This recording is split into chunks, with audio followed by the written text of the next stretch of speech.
Yet another retail chain is broke and now closing up shop. This time it is Payless Canada. It has joined its U.S. parent in filing for creditor protection and liquidating its familiar self-serve, budget-friendly stores. Jeannie Lee is here with the details on this. News not long ago today. What more do you have on this? Well, last hour, Jennifer, we had the headline that certain Canadian subsidiaries of the parent company Payless would be seeking creditor protection. Now, this hour, we have the specifics, the numbers as they will be affected in Canada. And here they are as outlined in a court filing that we have received.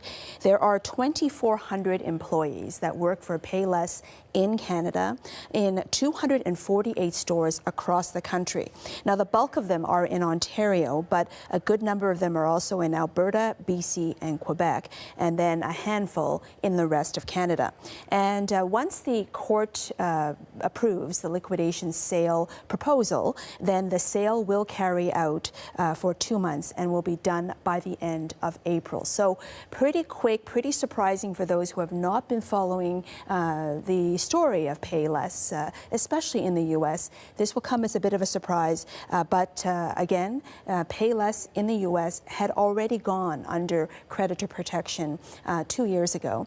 It cut a bunch of debt, it closed 400 stores, but it was still pretty bulky. 2,100 stores to have to run and manage. In the end, could not do it, and it filed for creditor protection a few days ago. Today, when they went to court, we found out that Canada was involved as well. And as we mentioned, this is just the latest retail casualty, and we so often hear it's because more people are shopping online. But can that be always the case, like in this one? And it isn't, because yes, online shopping is growing, but it is still a small percentage of all retail sales.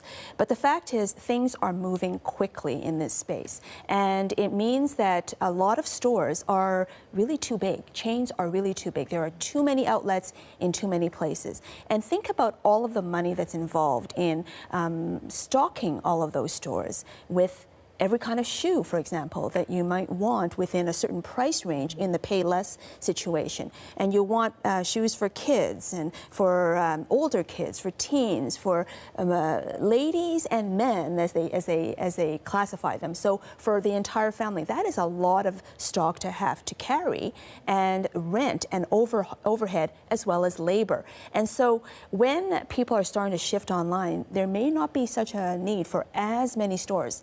And certainly that can quickly add up and hurt a company's finances right away, just suck them dry essentially. And that seems to be happening to many more stores, and we keep hearing about that. So it's not just because of the online factor, not that many people are migrating that quickly, but maybe stores were, as they say, overstored to begin with.